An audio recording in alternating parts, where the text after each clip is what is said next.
Good afternoon. I am Attorney Torson Keith, and I want to share with you the news published by Philstar Global about the Marcos Jr. vetoes bill creating SMC's Bulacan Airport City Economic Zone Freeport. Philstar.com dated July 2, 2022 at 2:22 p.m. Manila, Philippines. On his first day in office, President Ferdinand Marcos Jr. vetoed a House bill which creates a special economic zone and Freeport in conglomerate San Miguel Corporation's SMC, Bulacan Airport City, over the project's fiscal risks. The measure was earlier passed by both chambers of Congress on May 31. The veto of the measure, known as House Bill number 7575, is among the first official acts of Marcos Jr., who earlier took his oath of office. The bill would have created the Bulacan Economic Ecozone Authority with a corporate life of 50 years. The economic zone would have covered San Miguel Corporation's 740 billion new Manila International Airport, which can serve up to 100 million passengers per year and is expected to decongest the Philippines' main gateway, Ninoy Aquino International Airport.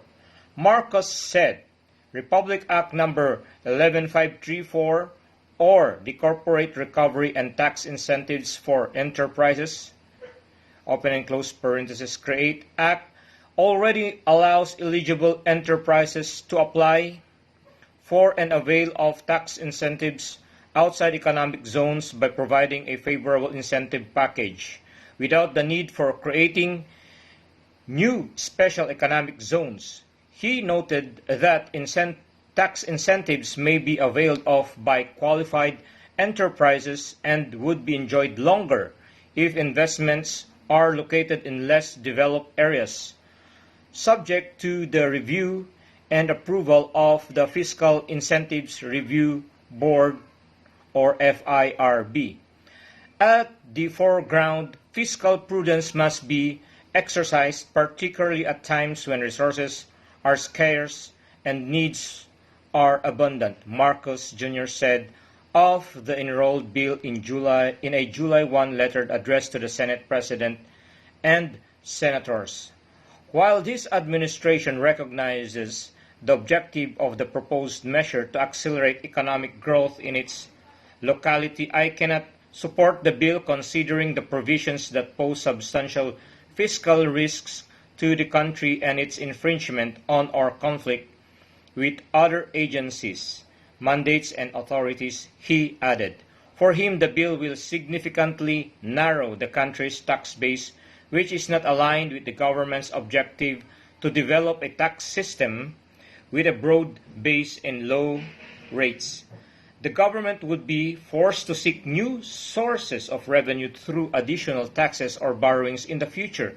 In the end, it is the taxpayers who will ultimately bear the brunt of the burden, he said.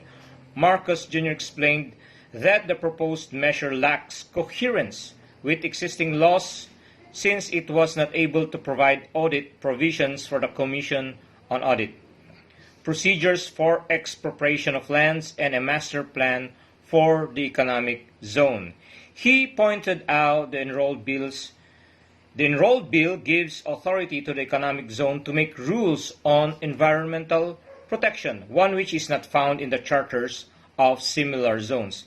It is also granted blanket powers to handle technical airport operations in contravention of existing aeronautical laws, he said. Marcos Jr. added that the proposed economic zone is located near the Clark Special Economic Zone, which goes against the state's policy on creating special economic zones in strategic locations. He emphasized that eligible enterprises outside of economic zones can already apply and avail of tax incentives according to the Corporate Recovery and Tax Incentives for Enterprises Act, or CREATE. The Bulacan Economic Zone and Freeport is set to include the areas covering the domestic and international airport.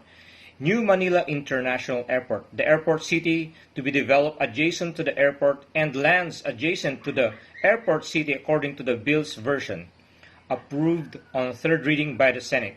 In June 2021, San Miguel Aero City Incorporated, a wholly owned unit of the infrastructure arm of SMC, secured an environmental compliance certificate from the Environmental Department for its planned international airport in Bulacan.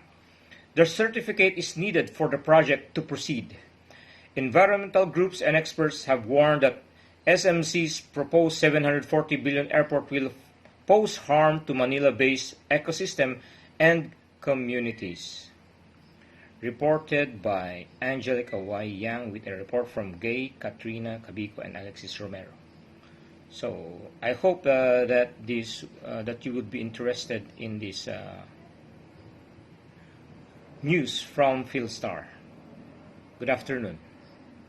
God bless to everyone.